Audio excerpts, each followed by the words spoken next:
प्रिय छात्र एवं छात्राओं, मैं आज वीडियो लोड कर रहा हूँ। मराठा से मैंने विश्वनाथ राव को पढ़ाया था। तो पेशवा में हो सकता है कि मैं 3-4 वीडियो बनाऊं।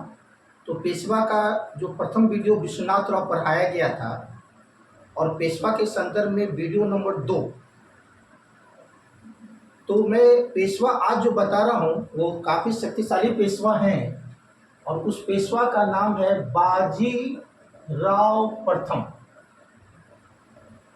1720 से लेकर 1740, दिनांक 20/6/23। ध्यान दीजिए, जैसा कि वीडियो में मैं बताया था कि पेशवा का मतलब होता है प्रधानमंत्री, और ये अष्टप्रधान जो शिवाजी बनाए थे उसमें छत्रपति के बाद पेशवा प्रमुख होते थे, प्रधानमंत्री प्रमुख होते थे। तो पेशवा का जो प्रथम भाग मैंने बोला था विश्वनाथ राव, तो ध्यान दीजिए कि विश्वनाथ राव के बड़े पुत्र, जिसको बाजी राव प्रथम के नाम से जाना जाता है, इनका जन्म 18 अगस्त 1700 ईस्वी में हुआ था। इनके पिता का नाम विश्वनाथ राव था और माता का नाम राधाबाई था। तो जिस समय विश्वनाथ राव की मृत्यु हुई, यह मात्र 19 वर्ष का बालक था। 19 वर्ष की आयु उसकी थी और दरबार के लोग चाहते थे कि क्या 19 वर्ष का पेशवा बनाया जा सकता है। तो दरबार के बहुत सारे मत के अनुसार इस पर इसको समर्थन नहीं था कि बाजीराव को प्रथम को ही पेशवा बनाया जाए। लेकिन छत्रपति साहू ने बाजीराव प्रथम पर भरोसा किया और बाजीराव प्रथम को पेशवा नियुक्त किया। 19 वर्ष की अवस्था में यह गद्दी पर आसीन हुए। अब ध्यान देने वाली बात है कि जिस हिंदू राजशाही पदशाही को आगे बढ़ाने का काम शिवाजी ने किया था और हिंदू को पूरा विस्तारवादी नीति बाजीराव प्रथम के द्वारा ही प्रदान किया गया। बाजीराव प्रथम जितने पेशवा 8 पेशवा हुए, उस 8 पेशवा में सबसे ज़्यादा योगदान बाजीराव प्रथम का है और यह पेशवा एक अद्वितीय पेशवा माना जाता है। इनके द्वारा किया गया भारत में कार्य अद्वितीय है। जब ये गद्दी पर आसीन हुए तो उस समय मुगल वंश जर्जर अवस्था में था और बहुत खोखली अवस्था में था।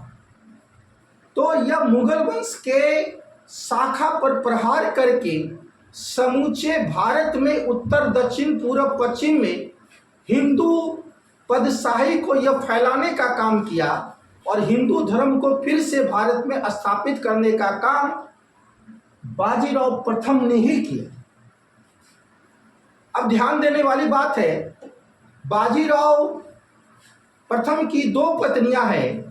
प्रथम पत्नी का नाम काशीबाई और काशीबाई से बालाजी का जन्म हुआ, रघुनाथ राव का जन्म हुआ और इसकी दूसरी पत्नी जो थी मस्तानी थी। और आपको बता दें कि यह जो मस्तानी है बुंदेलखंड के राजा छत्रसाल की पुत्री है और इस मस्तानी का जो माँ है रुकानी मस्तानी, हैदराबाद के निजाम के अधीन वो नृत्य का काम करती है और रुकानी मस्तानी से मस्तानी ने जो है नृत्य कला सीखी थी। और यह जो मस्तानी है छत्रसाल की पुत्री है और 1729 में जब बुंदेलखंड पर बाजीराव प्रथम ने आक्रमण किया तो बाजीराव प्रथम की प्रतिभा से प्रभावित होकर छत्रसाल ने बुंदेलखंड का 1/4 भाग बाजीराव प्रथम को प्रदान किया और अपनी पुत्री मस्तानी का हाथ बाजीराव हाथ के सामने सौंप दिया। इसलिए मस्तानी बाजीराव प्रथम की द्वितीय एक पत्नी बनी और वो काफ़ी सुंदर थी और दोनों में काफ़ी प्यार हो गया इसकी सुंदरता को देखकर। लेकिन आप ध्यान दीजिएगा, वो काफ़ी सुंदर ही नहीं है, वो नृत्य करने में भी निपुण है, वो तलवारबाजी में भी निपुण है, वो घोड़बाजी में भी निपुण है मस्तानी, और एक कुशल योद्धा भी है। तो मस्तानी से जन्म हुआ एक पुत्र का जिसका नाम कृष्णा राव रखा गया, और बाद में जब पूना के पंडित उसको जनेऊ धारण करने से इनकार कर दिया तो माता ने यह जो है कृष्णा राव का नाम कृष्णा सिंह रखा। अब ध्यान देने वाली बात है, मैंने कहा कि बाजीराव प्रथम की दो पत्नियां हैं, काशीबाई और मस्तानी। उसमें सबसे नजदीक है मस्तानी और उससे वह अगाध प्रेम करता है।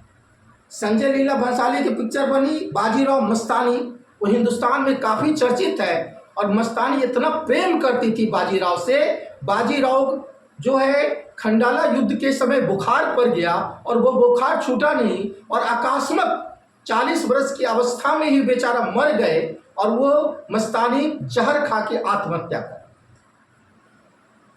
अब ध्यान दीजिए, मैं इसका परिचय से पढ़ाया।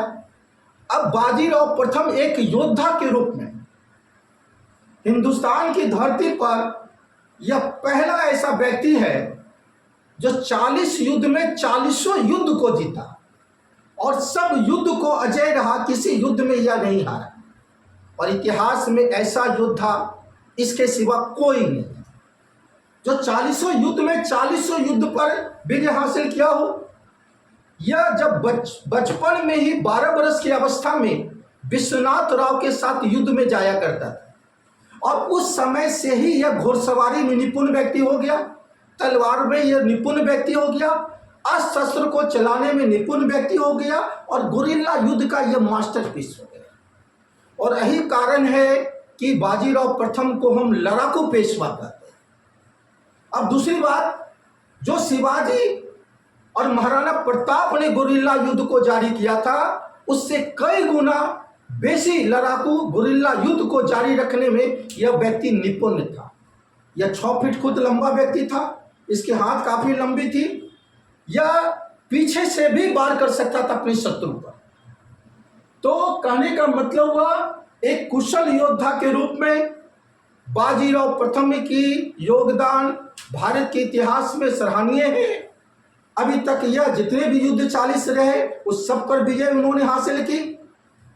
अब आइए, बाजीराव प्रथम का जो पहला युद्ध हुआ वो हैदराबाद के निजाम के साथ हुआ।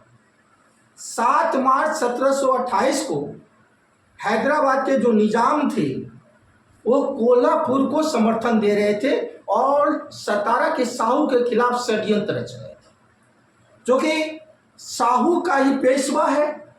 जब इसको पता लगा कि यह साहू के खिलाफ निजाम षड्यंत्र रच रहा है तो वो निजाम पर आक्रमण कर देता है और 7 मार्च 1728 को पालखेरा नामक स्थान पर निजाम को बुरी तरह हराता है।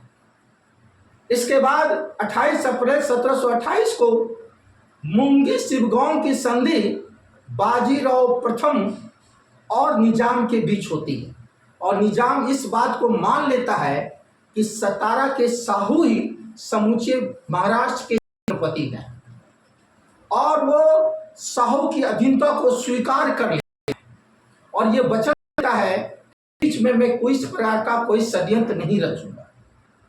बाजीराव प्रथम उसको मुक्त कर देते हैं।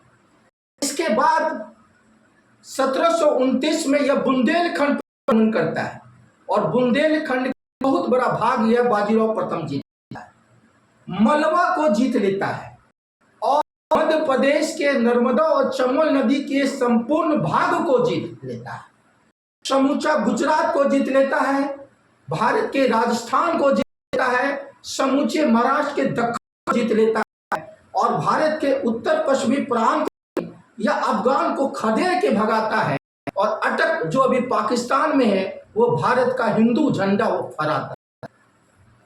तो निश्चित तौर पर इस बलशाली का बात ही मिसाल है कि यह भारत में हिंदू धर्म की पटाखा, पाकिस्तान की जो वर्तमान धर्म नाटक, वहां पर अब बाजीराव प्रथम एक ऐसे शख्स हैं जो उस समय पुर्तगाली शक्ति बढ़ा रहा था, पुर्तगाली पर यह अंकुश रखा और पुर्तगाली की बसीन और सालसेट पर कब्जा कर लेता है। पुर्तगाली भी इससे थर्रा गए, अंग्रेज तो इससे कांपते थे और मुगल वंश तो इससे हिम्मत जुटा पाते।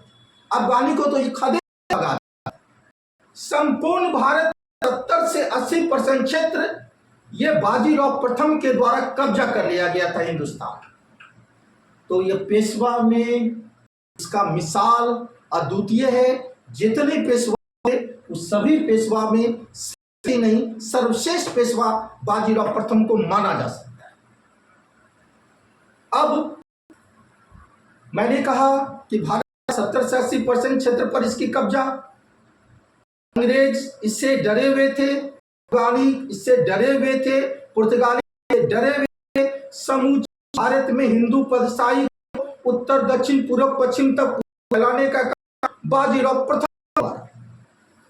अब 29 मार्च 1737 को यह दिल्ली पर 500 घोड़सवार पहुंचता है और उस समय मुगल बादशाह रंगीला बादशाह मोहम्मद शाह है और जाके दिल्ली के कुतुब मीनार में जाके वो घुस जाता है। 3 दिन तक वो दिल्ली पर रहता है। मुगल बादशाह की हिम्मत नहीं हुई वो मीनार से बाहर निकलने का और गुप्त रूप से सूचना देता है निजाम को। 30 से 40 हजार सेना निजाम की पहुंचती है में और समय बहादुर यह जो बाजीराव प्रथम है वो दूरदर्शी व्यक्ति है, वो गुप्त अपनी सेना को दिल्ली में स्थापित कर लिया था और वह उस समय घमासान होती है और उस समय निजाम को बुरी तरह हराता है बाजीराव प्रथम और वो अंतिम रूप से बाजीराव के सामने नमस्तक हो जाता है। आप सर्वश्रेष्ठ पेशवा है और शाहू या के छत्रपति है, के बाद से मैं कोई षड्यंत्र नहीं रचूंगा। और वो 1738 को दुराई चढ़ाई की संधि होती और 50 लाख युद्ध का निजाम जो है बाजीराव प्रथम को देता है और बोलता है संपूर्ण मलवा का क्षेत्र आपका क्षेत्र हो गया। आज से नर्मदा नदी चंबल नदी का संपूर्ण क्षेत्र आपका हो गया। तो निश्चित तौर पर यह कुशल योद्धा है, इसमें कोई दो राय नहीं है। मात्र 40 वर्ष की अवस्था में खांडेला के युद्ध में जाते समय इसको तेज बुखार हुई और ये इतना चढ़ते गया कि यह जो है दम तोड़ बुखार। और मध्य प्रदेश में सांगोरी जिला में इसे दफनाया गया है। उसका भी मकबरा बाजीराव प्रथम का सांगोरी जिला में अभी मध्य प्रदेश में स्थित है। तो 40 वर्ष में 20 वर्ष की इसके काम समूचे इतिहास में अद्वितीय है और अस्मरणीय है। ऐसी पेशवा का काम जो आज तक कोई भी चीज में अजय रहा। काफी दूरदर्शी व्यक्ति थे, काफी विशेषज्ञ थे, सभी पेशवा में श्रेष्ठ नहीं सर्वश्रेष्ठ पेशवा। वीडियो के लिए इतना ही। कल मैं आऊंगा पानीपत का तृतीय युद्ध के लेकर, नाना साहब को लेकर। आगे कल पढ़िएगा।